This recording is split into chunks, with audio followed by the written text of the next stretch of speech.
decide where you're going to go and transition to college. So we thought it would be helpful for you to hear from recent JPII graduates. We have 7 panelists up here, and I'll let them introduce themselves in a second. And they'll be telling you about their experiences, everything from picking a roommate, and did they get along with their roommate, how did that go, to selecting classes, to figuring out what organizations to join, how to kind of find their place and build their community at their college. So at the end, we'll give you time to ask questions, but we've come up with a list of questions for the panelists to answer. And we've designated panelists to answer certain questions, but we also want to give them the opportunity to jump in, even if they weren't designated to answer certain questions. So panelists, feel free to do that. So let's get started with introductions. So panelists, if you can share your name, the year you graduated from JPII, the college you're currently attending and what year you are, what you're majoring in, and your extracurricular involvement. And just students, just so you know, there are handouts at your table that have all of this information written down, but I wanted the students to also get to share that themselves. So, Jackie, if you want to go ahead, we'll just go down the line.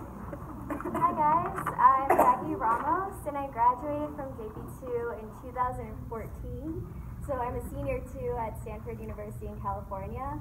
My major is urban studies, and I'm studying sustainability and design. Oh my gosh, and my extracurricular activities. So right now, I'm currently a peer advisor, so I talk to people about the major and set up events for the program.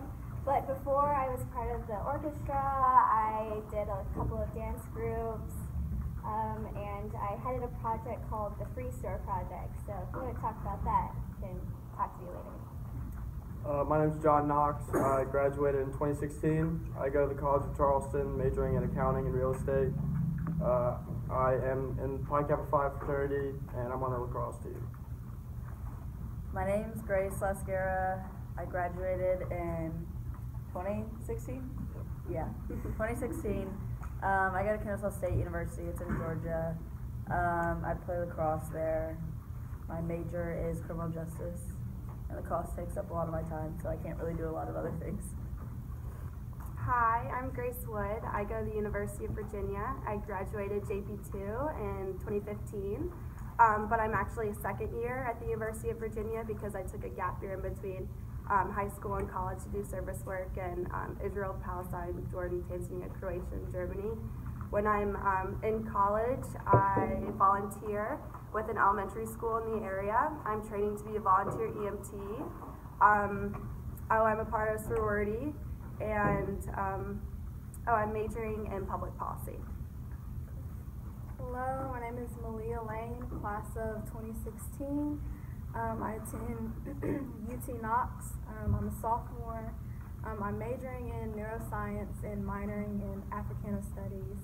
And I participate in the Minority Health Association of pre-health students in clinic balls. And my name is Tyler Moore. I graduated from here in 2015. I'm currently a junior at Vanderbilt University, just down the road. I'm double majoring in economics and political science. And then in terms of extracurriculars, I've been on the mock trial team for Vanderbilt.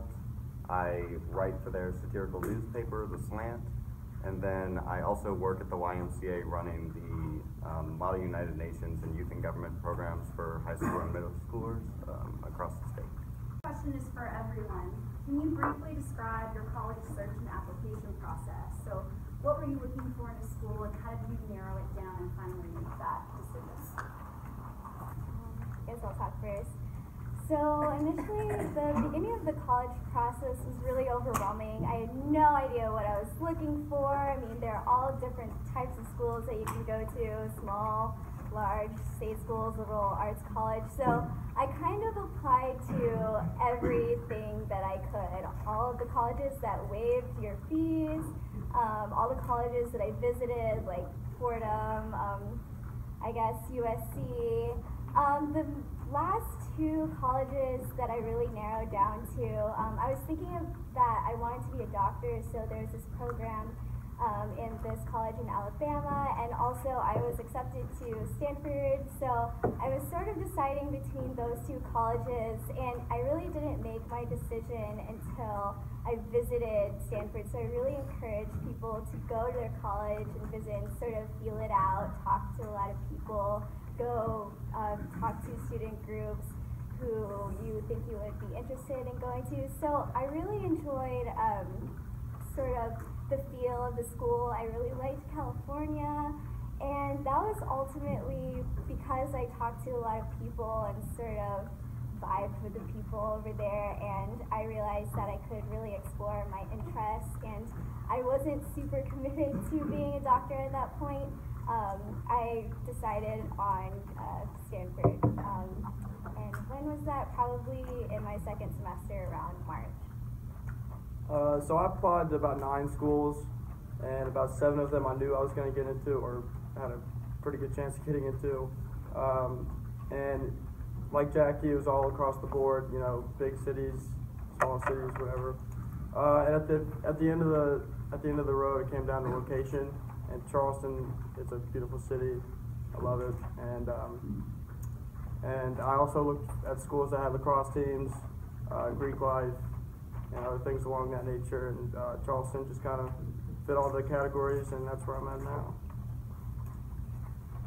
I started my college process pretty early. I think my sophomore year of high school, I started looking at colleges and stuff for playing lacrosse, because the recruiting process was really difficult, but now it's changed, so it's later on in your years. But so I was like 15 years old, like a sophomore in high school, having to figure out what I wanted to do with my life, where I wanted to go, and like all of that nature. And I think it was really stressful for me, because I was like, all my friends were like having fun in high school and like not worrying about all that stuff, and I was here like visiting like colleges in Maryland and like Ohio and just like all around the country, and I was focusing on that and like not like getting in trouble and stuff like that. Like I think the high school was different for me, because I had to think about all those things just for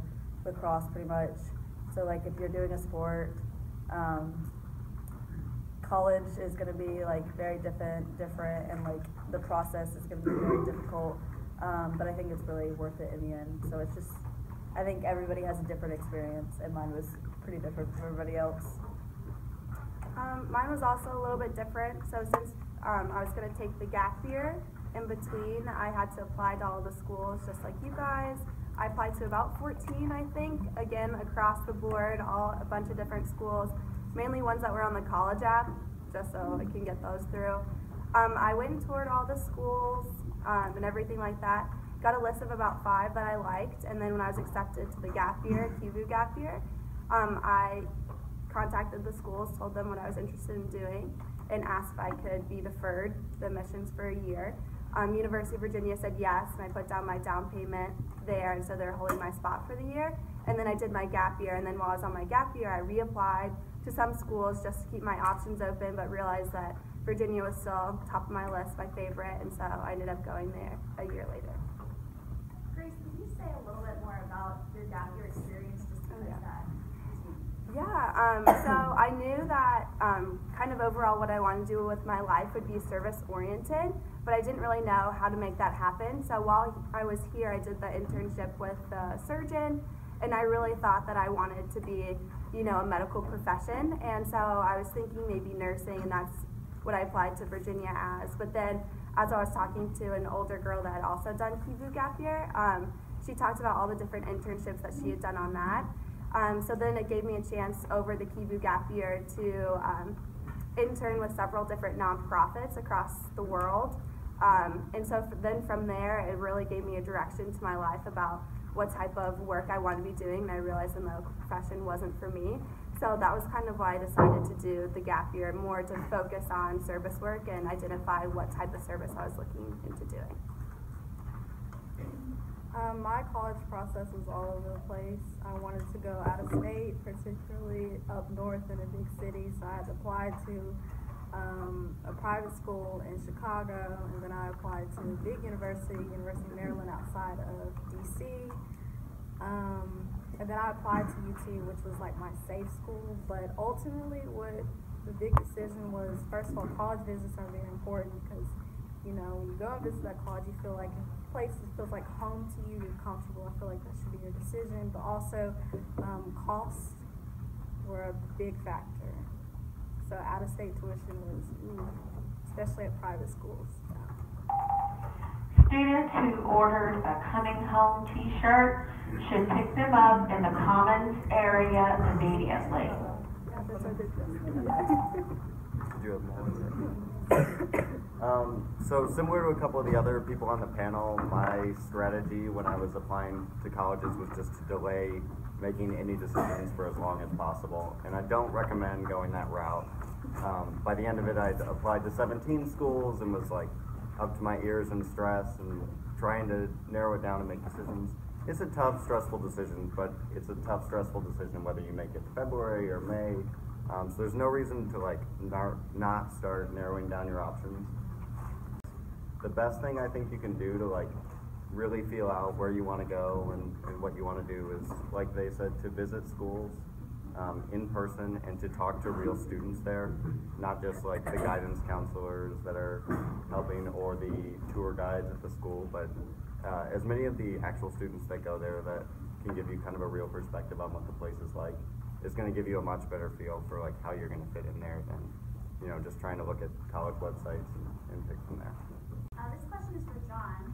After submitting applications, did you ever feel stressed while you were waiting for your decisions? And if so, how did you cope with that in positive ways? So I kind of set myself up to where I wasn't stressed all that often, but I applied to SMU, and that was probably the hardest school that was on my list, and it was a little iffy at first. And you know, when I get stressed about something, it's on my mind 24/7, can't stop thinking about it. So I do this like to this day with anything that I get stressed about. When I get stressed about something and I want to get it off my mind, I research extensively like for hours until I can't research it anymore, and like I'll fry my brain to where I can't think about it anymore. And I did that with SMU, like researched everything about that school to the point where I couldn't think about it anymore. And by the time I started thinking about it again and started stressing about it again, my notification letter was only like 2 days, about 2 or 3 days away. So that's a good way that I cope with that kind of stress. All right, this question is for Malia. Did you attend a new student orientation for your college? If yes, can you describe your program and how it helped with the transition? I did at UT. They offer like these sessions during the months of June and July for incoming students, whether it be transfer or freshmen.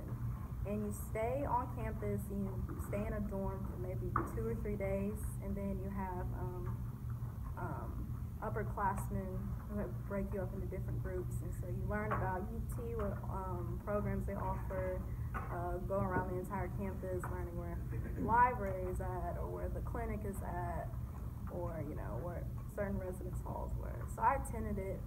It was very helpful, but I will say that it wasn't completely necessary. So if you didn't attend it, it wasn't going to be like you're going to be so behind, because in reality, you find more about your college as school starts. You really have to go to your classes and do this and that.